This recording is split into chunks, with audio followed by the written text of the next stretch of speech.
தொடர்ந்து பாலுனுடைய நடவடிக்கை கட்சி விரோத நடவடிக்கை என்பது இருக்கிறதுனால அவரை கட்சியை விட்டு நீக்கியாச்சு. கட்சியை விட்டு நீக்கின பிறகு அவர் தானே ஏதோ வந்து கட்சியுடைய செய்தி தொடர்பாளர் போல அறிக்கை விட்டு கொண்டிருப்பது வன்மையாக கண்டிக்கத்தக்கது. அது ஏற்புடையது அல்ல. பாமக நிறுவனர் ராமதாசிற்கு எதிராக தொடர்ந்து பேசி வரும் வழக்கறிஞர் பாலுவை கட்சியில் இருந்து நீக்கப்பட்டு விட்டதாகவும், இனிமேல் பாமக குறித்து பேச எந்த தகுதியும் இல்லை என ராமதாசின் தீவிர ஆதரவாளரான எம்எல்ஏ அருள் கொந்தளித்துள்ளார்.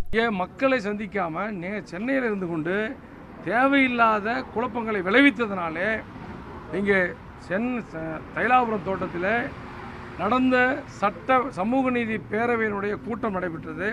அந்த கூட்டத்தில் கலந்து கொண்ட 300க்கும் மேற்பட்ட வழக்கறிஞர்கள் அந்த வழக்கறிஞர்களாலே மிகப்பெரிய அளவில் கடுமையாக விமர்சிக்கப்பட்டார். எப்படின்னா, இதை வச்சு தான் மருத்துவர் ஐயாவுடைய ஆசியோடு அதாவது இதனுடைய பார் கவுன்சிலுடைய மெம்பரானார். ஐயா சொல்றதை மீறி வேற மாதிரிலாம் குறுக்கொலியை கையாண்டு சேர்மன் ஆனார். இது எல்லாத்துக்குமே உறுதுணையாக இருந்தது, அவர் வளர்ச்சிக்கு உறுதுணையாக இருந்தது பாட்டாளி மக்கள் கட்சி மருத்துவர் ஐயா அவர்கள். அப்படிப்பட்ட மருத்துவர் ஐயா அவர்கள் தொடர்ந்து பாலுனுடைய நடவடிக்கை கட்சி விரோத நடவடிக்கை என்பது இருக்கிறதுனால அவரை கட்சியை விட்டு நீக்கியாச்சு. கட்சியை விட்டு நீக்கின பிறகு அவர் தானே ஏதோ வந்து கட்சியுடைய செய்தி தொடர்பாளர் போல அறிக்கை விட்டு கொண்டிருப்பது வன்மையாக கண்டிக்கத்தக்கது.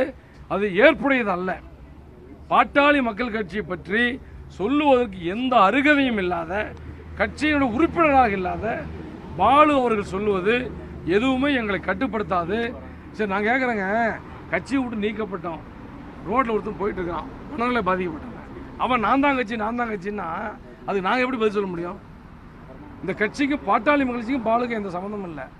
அதை ஒரு செய்தின்னு சொல்லிட்டு பத்திரிகையாளர்களும் எங்கள்கிட்ட கேட்கும் பொழுது ரொம்ப மனசு வலிக்குது. ஆகவே